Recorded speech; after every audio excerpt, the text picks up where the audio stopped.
Hey, what's up YouTube? This is We All Juggle Knives and Lights with another light review. This is the Jet Mark II Pro from Jetbeam. Here are the stats on the light. So it has 4 brightness levels plus the strobe. You see the run times there as well. 510 is your maximum lumens, pretty bright for a compact light. Now to turn the light on or off, just press that side switch. When the light is on, if you press and hold the side switch, it will cycle through its 3 main brightness levels. You can also double tap while it's on to shortcut to the highest brightness level. Right, we have a strobe coming up. Triple tap gives you strobe, whether from on or from off. Now there's a shortcut to the ultra low or the moonlight, just double tap from off. And that is the moonlight mode for reading. You can also lock or unlock the light by holding the side switch down for 3 seconds to lock or unlock. So that's pretty cool. Alright, back to the highest mode again. Pretty bright, 510. Now to replace the battery, you just unscrew that tail cap like you see there. That's also if you want to take off the pocket clip. Now I'm using an Olight 16340 battery because that's what I have around. It can also use CR123A. Alright, let's go outside for some demonstration. Here it is on the front steps. I'm just showing you can light your path if there's no lights around. Alright, going over to this little micro habitat for frogs and such. The beam is fairly focused, so you could light your way. Here it is on this bush. Now that's how dark it is, quite dark. Right, we got a strobe coming up. So imagine that bush was like an intruder in your yard about 30 feet away. You know, this would do pretty good, right, at letting you see them. On to the testing board. So that's the brightest brightness level, cycling through, right, the 3 main levels. And this is the ultra low, right, like the moonlight. There it is on the board. Strobe warning. This is a pretty good strobe, as you will see. Right? See how it like dances around? Yeah, how'd you like that coming at you? Pretty disorienting. Here it is from the 2nd story window, you know, pointing down at the testing board.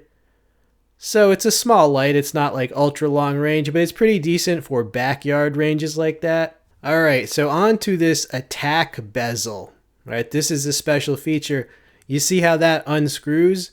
You can turn it around and screw it on like that. And now you have what they're calling the defense bezel or attack bezel. Right, and it still lights. Right now, I would sharpen those if you really want to use it. It comes with 2 rings, right? If you don't want the attack bezel on, you can replace it with that ring. Now this is a short light. There I'm showing that you can't really get a full 4-finger grip, so as far as an impact device, you can't really get that strong a hit, but I have my own theory on the best way to use that bezel. I don't think it's meant mostly as an impact device. I think it's meant as a pain infliction device, right? You dig it in and then rip it down someone's arm. All right, imagine that flashlight is someone's arm and they're grabbing you. You just start ripping it down and like tearing off strips of flesh and they let go. You could also do that same ripping motion across the face.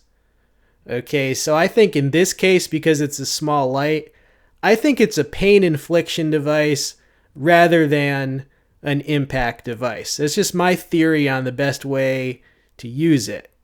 Now as I'm showing there, I think this is meant so you can operate it with your pinky in the reverse grip, right? Strobe warning. We're going to do some strobing. I don't know if they intended it to be that way or if it just worked out that way, but you can strobe and then rip. And I would sharpen those protrusions if you were serious about using it to scrape. Okay, final conclusions about this light. Well, first of all, let's just leave off the attack bezel With or without that, it doesn't matter. It's still a good, small, compact, everyday carry light. You know, the bezel is just some extra thing you might find useful, you might not. There are other uses for it too. You could just scrape things. If you need to scrape something, you know, you could use that bezel as a tool as well.